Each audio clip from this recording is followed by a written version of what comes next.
Welcome to the Dan Sports Tips Barclays Premier League Daily Fantasy Show for the games in the Premier League on the 15th of October. I'm here obviously every week through the football season, having a look at the games on the Saturdays in the Premier League. For any of you that haven't had the opportunity to sign up and play Daily Fantasy Sports with DraftKings yet, I will pop a link in the description for this video that will enable you to do that today. Obviously the aim of this game is to find a lineup using our $50,000 budget of a goalkeeper, 2 defenders, 2 midfielders, 2 forwards and 1 utility player. Points are scored like this. I'm going to dive straight in. I've got 2 goalkeepers to look at today. I'm just going to start with Hugo Lloris of Tottenham. He's $5,400 today. Now, Spurs clearly have the best defensive record in the Premier League. They've conceded just 3 goals through 7 games this season. They travel to West Brom, a game they should be expected to win. They'll get the 5 bonus points for the win. They face an Albion side that, if we remove the outlier of the 4-goal performance against that terrible West Ham defence, they've managed just 4 goals in their other 6 games combined. A clean sheet and victory for Spurs would be no shock. And 5,400. That'll give you 10 points plus any saves Lloris is forced to make. And Maarten Stekelenburg of Everton for 3,800. I'm obviously aware that Everton are facing Manchester City away, but the price drop here is bordering on insanity. It's a very low price for a goalkeeper who certainly is going to see some save opportunities in the game, but he faces a Manchester City team that's expected to be without Kevin De Bruyne once again, lacked for a punch against Spurs, failing to score in defeat in their last game without the influential Belgium. Everton have been solid at the back this year. They've conceded just 5 goals through 7 games.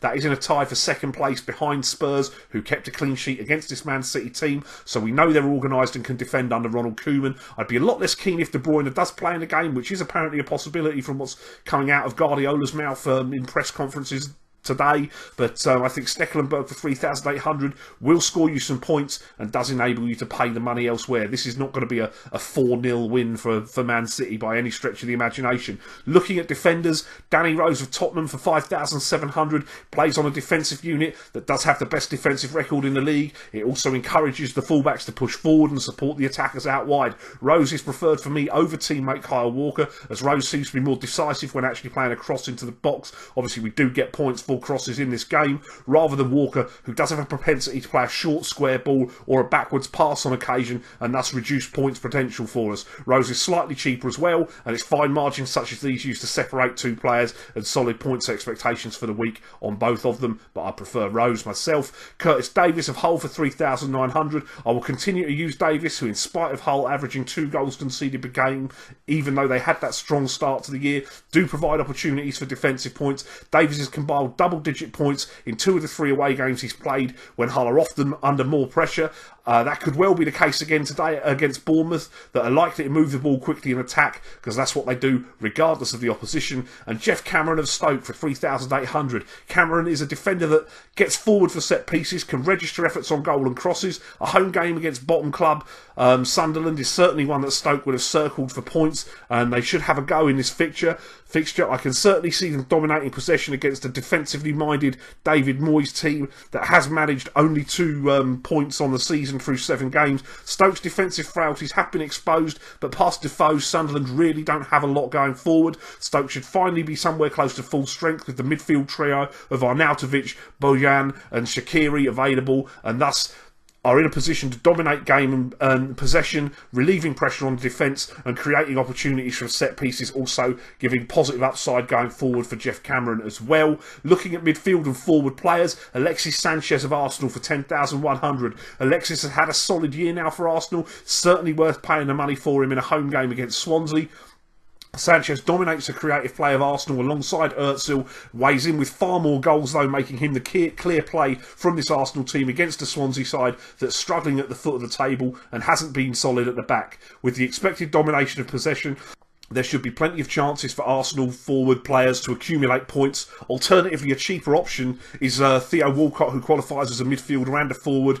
He's 8,100, saves you a couple of thousand. Walcott's been outstanding this year, providing double-digit points in the high teens almost every time he takes the field. He's seen a lot more play centrally this season, leading to an increased number of shots compared to crosses. Shots are obviously worth more for us than crosses in this game. The Swans against the Swansea, could see plenty of opportunity and hopefully chip in with with a goal for us as well.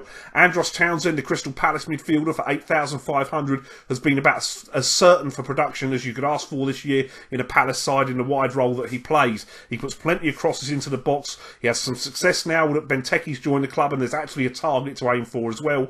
Townsend weighs in with shots. He looks a reasonable bet for 15 or more points in a game against West Ham and their defence that's been nothing short of an atrocity this season. Speaking of West Ham United, Michail Antonio for 8,300 qualifies as a midfielder or a forward player. He's called off in the last couple of games, but a trip to a Palace team that don't keep clean sheets regularly could set him back on the road of outstanding points total. He is in effect a forward playing in a wide role, and while Payet might seem the best option for the Hammers and the more consistent, Antonio represents the likeliest player to outperform his price tag and provide us with value upside, having exceeded 20 points on 3 occasions already this season and notching 5 goals in 7 games. Speaking of value for price tag, Son Heung-Min of Tottenham for 7,600. Son will likely be the highest owned player in whatever game you play this week, but it's been a revelation since Harry Kane got injured playing in a forward role. He has scored 105 DraftKings points in 4 Premier League games.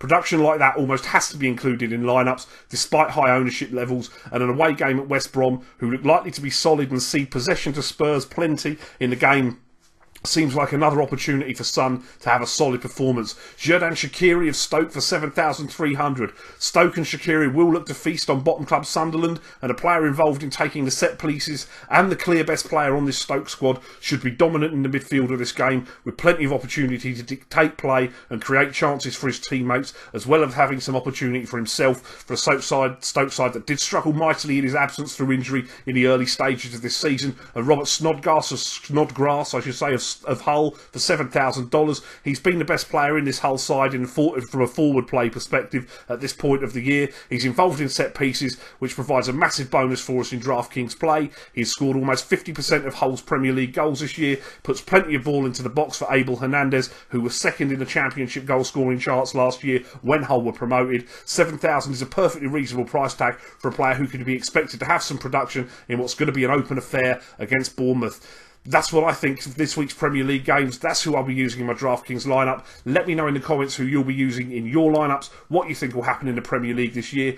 Don't forget to like my video. Please do subscribe to my channel. Give me a follow on Twitter at dansports.tips. I'm here every week through the Premier League season, looking at DraftKings on a Saturday afternoon. Best of luck with your lineups. Thanks for watching the show. Don't forget to like the video, hit me up in the comments with the daily fantasy plays you like today, and press that subscribe button. Follow me on Facebook and Twitter. I will be here all MLB season and through the NFL season with daily fantasy sports advice. If you haven't signed up yet, or you're interested in starting to play daily fantasy sports, please click the link in the description for this video, and that'll take you where you need to go to start playing with DraftKings today. Best of luck with your lineups and have a great day.